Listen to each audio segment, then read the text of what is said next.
La ambición por el dinero y el poder envilece a los hombres y pervierte sus almas. Lily Caro.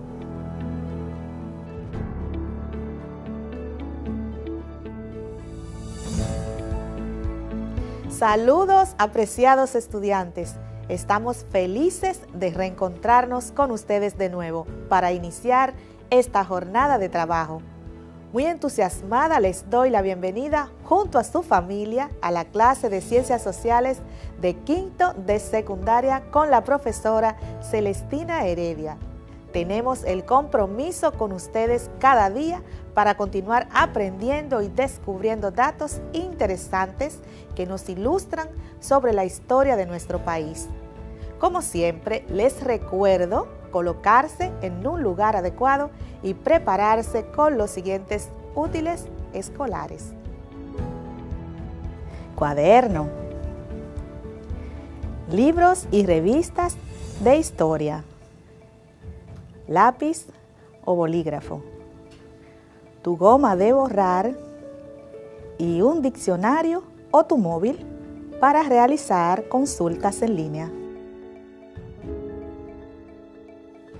Dando continuidad a nuestro recorrido por la historia dominicana, recordaremos que en las clases anteriores conocimos sobre los orígenes del Partido Azul y los gobiernos encabezados por algunos de sus miembros, a partir del año 1879, con la llegada de Gregorio Luperón a la presidencia provisional, iniciando con él el período de los gobiernos azules y un cambio en el panorama político, social y económico del país, que años antes se hallaba sumergido en el caos político y la crisis económica y social.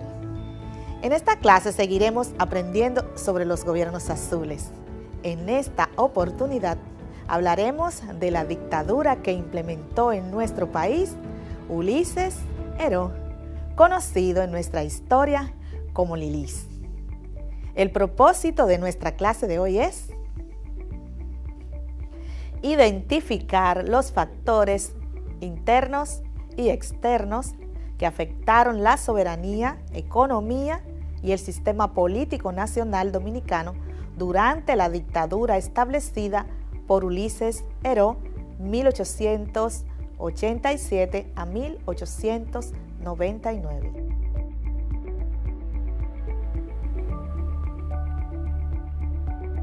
Ulises Heró encarnó una larga época de la historia dominicana y lo hizo con tanta intensidad que su nombre quedó grabado durante 2 generaciones como referente de poder en el país. Y esos últimos años del siglo XIX se conocieron como los tiempos de Lilis. Nuestros tatarabuelos, bisabuelos y abuelos, dependiendo de nuestra edad, recordaban mucho la época con las anécdotas que generalmente contaban en las noches, bajo un cielo estrellado, luego de cenar.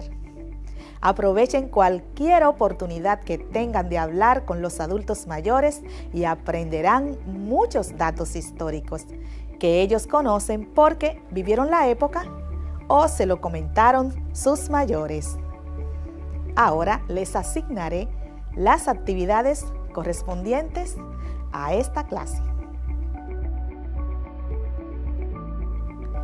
Elaborarán un cuadro comparativo sobre las características de los regímenes despóticos y los regímenes democráticos. Además, investigarán en cuáles lugares de América se implementaron dictaduras en la misma época que la de Ulises Heró. También realizarán una visita virtual al Banco Central de la República Dominicana para conocer la historia de la banca dominicana. Accederán a su página, harán clic en donde dice Biblioteca y Museo, seleccionarán Museo Numismático y Filatélico. Al abrir la página, presionan el botón donde dice Catálogo de billetes. En el mismo encontrarán una serie de documentos sobre la historia de la numismática dominicana, de la cual aprenderán bastante.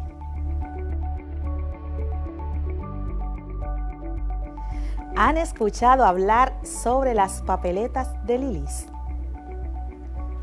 ¿Han leído o estudiado antes este personaje?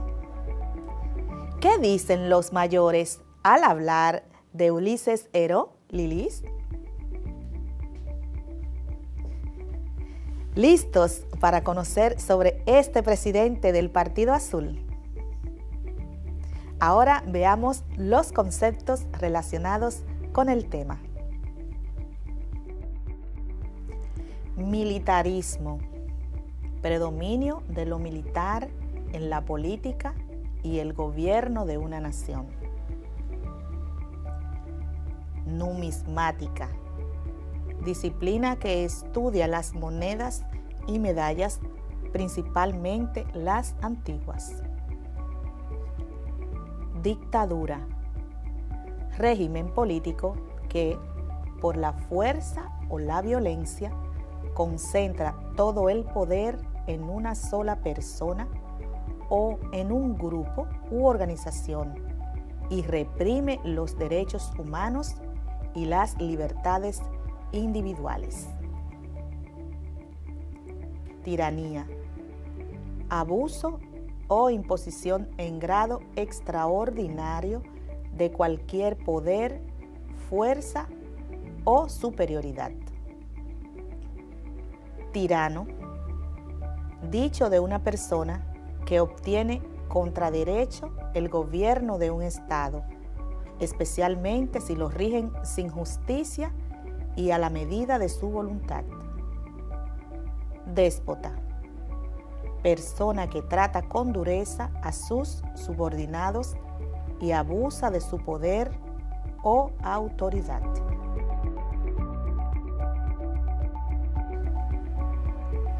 Paradójicamente, Ulises Heró, Lilis, ascendió en la carrera militar defendiendo la soberanía nacional en la Guerra de la Restauración contra España y en la Guerra de los 6 años contra Báez para evitar la anexión a los Estados Unidos, bajo la protección del gran nacionalista y líder del Partido Azul, Gregorio Luperón. Lilis, con el apoyo de Luperón, el Partido Azul y el arzobispo Fernando Arturo de Meriño, fue elegido presidente para su primer gobierno más o menos democrático de 1882 a 1884 y más tarde, en 1887, llegó a la presidencia por elecciones fraudulentas, implantando una dictadura con el apoyo del naciente imperialismo yanqui hasta su ajusticiamiento. Conozcamos más a fondo la persona de Ulises Heró.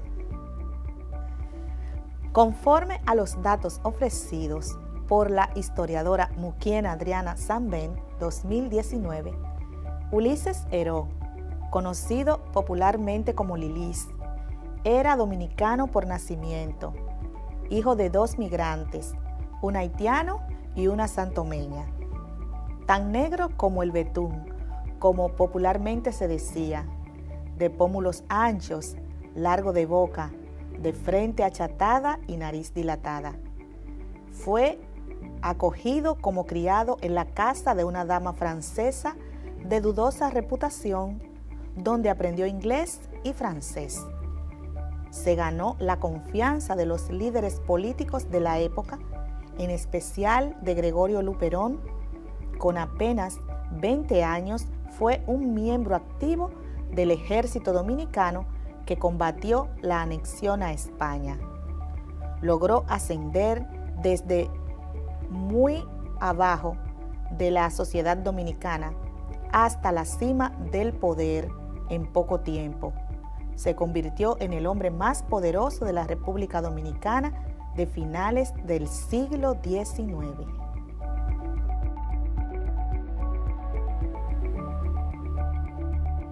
A veces nos limitamos y pensamos que no podremos lograr lo que nos proponemos, por ser de una clase social baja, pero vemos que Lilis logró llegar a un lugar muy alto. Al respecto, la autora cita la siguiente frase de Tulio Manuel Cestero en la obra literaria La Sangre. El muchacho que le bañaba el perro a François d'Ambroise, presidente. Ya pueden tener una idea del ascenso que logró Lilis, gracias, entre otras cosas, a su extraordinaria cualidad de liderazgo y singular voluntad humana. Pero usó esas cualidades en provecho personal y no en beneficio del país, ya que convirtió su gobierno en una dictadura. Mordió la mano de quien le ayudó políticamente, Gregorio Luperón, y enterró los principios liberales del Partido Azul. Veamos cómo definen los historiadores su gobierno. Con base en escritos históricos, con Ulises Ceró se inició en la República Dominicana la más fuerte y moderna tiranía que gobierno alguno implantará nunca. Este régimen despótico se caracterizó además por el entreguismo a los intereses de los Estados Unidos, quien siempre fue un importante apoyo para su dominación autoritaria, por el fuerte endeudamiento externo y por la emisión del papel moneda sin respaldo, las célebres papeletas de Lilis. Augusto Ascensión Villalona, 2010, dice que a partir de 1887, Ulises Ceró gobernó de manera dictatorial. Realizó endeudamientos y préstamos a compañías norteamericanas. Además, negoció secretamente el arrendamiento de la bahía de Samaná, pero fracasó en este intento. Además, enfrentó una gran crisis financiera. La dictadura de Ceró funcionó combinando la represión, un sistema de espionaje mediante el código telegráfico que solo él y sus agentes descifraban, el chantaje, el clientelismo, la compra de conciencia y el asesinato. Por su parte, Alejandro Paulino Ramos, en su artículo sobre Ulises Ceró, Lilis, dictador dominicano, dice que su dictadura se caracterizó por el control del ejército, del Congreso y el Poder Judicial, y contó con el apoyo de la Iglesia Católica, los inversionistas norteamericanos, los comerciantes e industriales, la adhesión de los caudillos locales, la represión a la prensa y a la oposición, y sobre todo el terror político que llevó a decenas de opositores a la cárcel, el exilio y la muerte. Durante su dictadura, la economía dominicana perdió sus vínculos con el comercio europeo y terminó relacionándose con el de los Estados Unidos.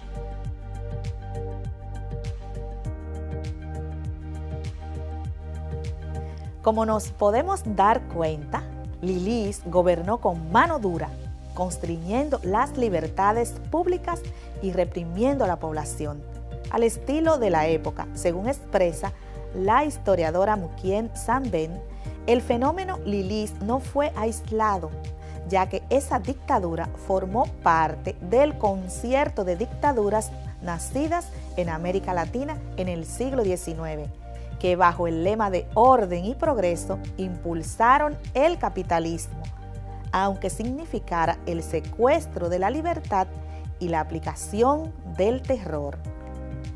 Pasemos a conocer algunas de las medidas de su gobierno.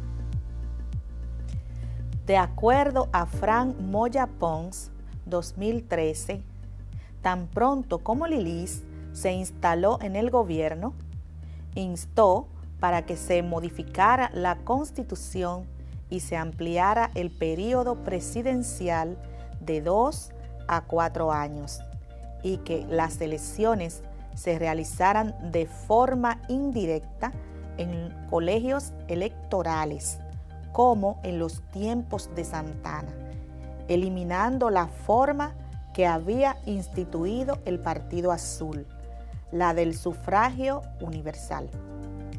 Los rojos, desde luego, fueron los más entusiastas promotores de esos cambios constitucionales. Con el pretexto de un gobierno de unidad nacional, Lilis integró personalidades de todos los partidos, llevando a la tumba definitivamente al Partido Azul y creando una nueva agrupación política adicta a su persona. Para mantenerse en el poder, Lilis contó con una amplia red de espías e informadores a los que les proporcionaba un pago por sus servicios. Y, como es de esperarse, los fondos del Estado pronto resultaron insuficientes para mantener esa maquinaria operando. ¿Qué creen ustedes que hizo para conseguir fondos? Si su respuesta fue tomar prestado, ¿acertaron? Conozcamos esas gestiones. Lilis envió a Generoso de Marchena, un político rojo de los que formaban su gabinete, a gestionar un préstamo a Europa y así pagar los enormes gastos que significaba mantener su clientela política y mantenerse en el poder. Marchena logró concertar un préstamo en junio de 1888 con la compañía holandesa Westendorp por 770,000 libras esterlinas a un interés de un 6% anual, pagaderos a 30 años. Con este préstamo, Lilis comienza una serie de manejos que terminarían arruinando el país y sometiéndolo políticamente a los intereses de varias potencias extranjeras.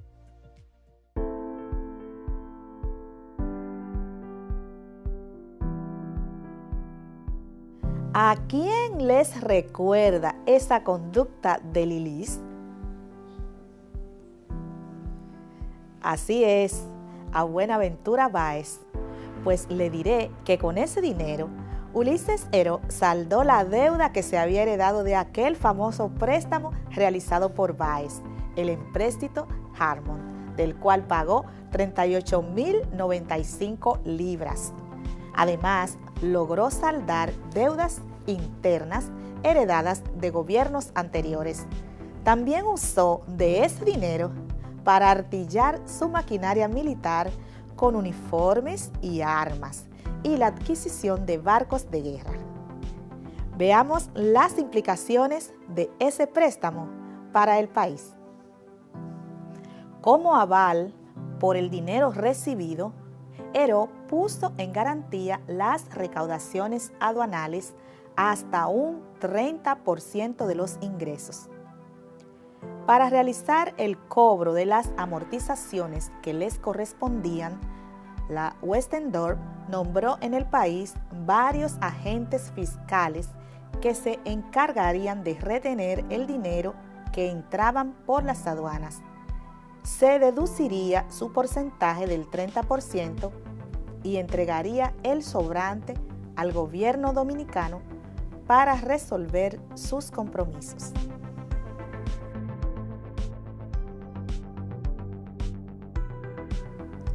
¿Tienen una idea de lo que significaba poner agentes fiscales extranjeros a administrar las aduanas?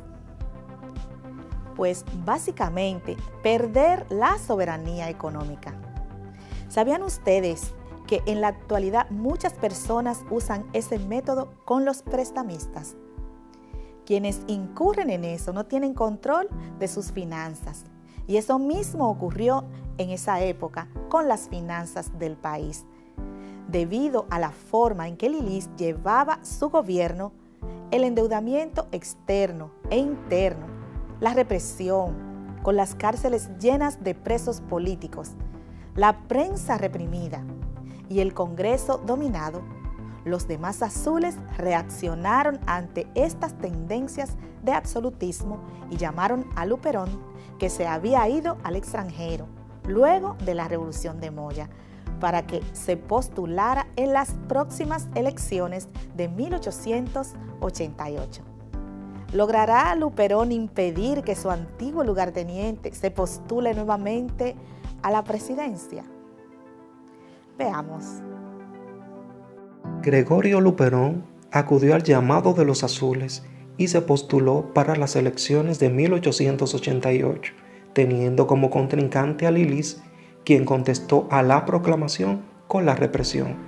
Era evidente que Lilis, que había sido nombrado pacificador de la patria por el Congreso, pretendía reelegirse imponiendo la fuerza. Las persecuciones de las que fueron objeto los simpatizantes de Luperón le hicieron entender que las elecciones serían una farsa y optó por retirar su candidatura por medio de una carta publicada en el periódico El Porvenir en octubre de 1888. Las elecciones se celebraron con un único candidato.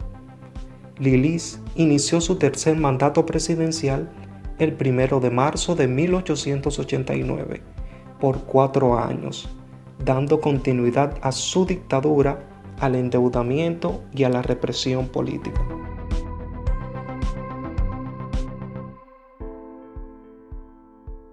Luego de esas elecciones, el Partido Azul quedó arruinado y Luperón, decepcionado, se marchó al exilio, donde permaneció hasta el año 1896. Luego retornó al país y murió en el año 1897, pobre y arruinado. Expresa Franklin Franco que en el tercer mandato de Lilis, la crisis económica se acrecentó por la baja en los precios sufrida en 2 principales productos de exportación del país, la caña y el tabaco. Esa crisis llevó a Lilis a realizar algunas operaciones que incluso ponían en peligro la soberanía en términos políticos. Veamos de qué se trata. En el año 1890, Lilis gestionó un segundo préstamo con la Westendorp, ascendentes a 900.000 libras esterlinas, al 6% anual, a un plazo de 50 años. Ese préstamo se conoce como el empréstito del ferrocarril, pues su justificación era la construcción de una vía de ferrocarril que comunicaría a Puerto Plata con Santiago. Aunque buena parte del mismo se usó para sobornos y compra de conciencias que favorecían la estabilidad del régimen. Lilis, además, decidió una política exterior de alianzas con los Estados Unidos de América, en detrimento de los países europeos que invertían en la República Dominicana, pues firmó un tratado de libre comercio con esa nación en el año 1891, permitiendo que varios productos dominicanos entraran a esa nación libres de impuestos, mientras que al país entrarían decenas de artículos con el mismo tratamiento. Paralelamente a esos hechos, Lilis mantuvo conversaciones secretas en Washington a través de su representante Manuel de Jesús Galván, a los fines de arrendarle la bahía de Samaná a cambio de ayuda económica y militar.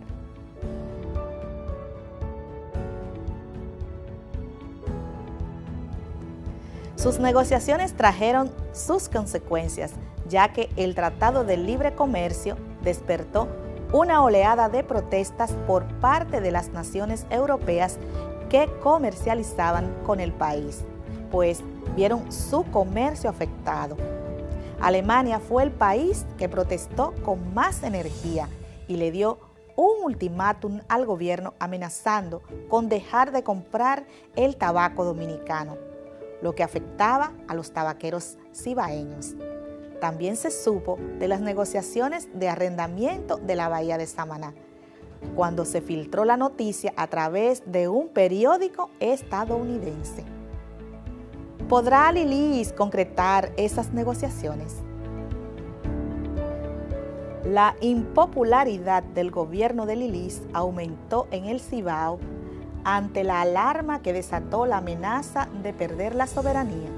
Heró tuvo que publicar declaraciones desmintiendo la negociación, pero ya los liberales azules, que representaban los intereses tabacaleros, se preparaban para la guerra. Para salir de este atolladero político y lograr que los alemanes retiraran el ultimátum que le dieron al gobierno dominicano en unión con Francia, Italia y Holanda para derogar el Tratado de Libre Comercio con Estados Unidos, Lilis se vio en la obligación de dejar sin efecto el Tratado de Reciprocidad.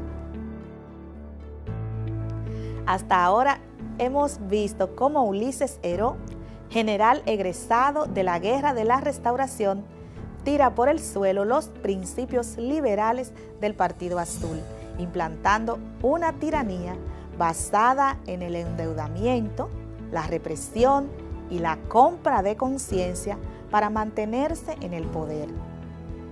Desde el punto de vista ideológico, tanto él como sus seguidores justificaban su permanencia en el poder para mantener la paz, y de ahí las continuas reelecciones que lo mantuvo en el poder por 12 años.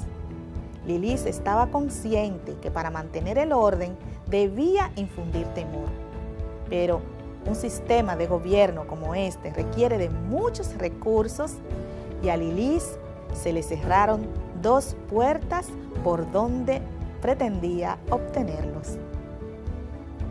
¿Qué hará Lilis para conseguir los fondos que le permitirán continuar gobernando? ¿Logrará la nación dominicana salir de la dictadura de Ulises Heró? Con esas 2 preguntas dejamos sellado nuestro compromiso para volver a compartir en una próxima clase, para comprender por qué el gobierno de Lilis logró permanecer en el recuerdo de 2 generaciones. Recuerden realizar las actividades asignadas y consultar fuentes confiables. Agradezco la colaboración en esta clase con su voz a mi exalumno Moisés Reyes Perdomo y le deseo muchos éxitos en sus proyectos. Nos veremos en la próxima clase. Les acompañó la profesora Celestina Heredia. Que Dios Todopoderoso los cuide y proteja. Hasta la próxima.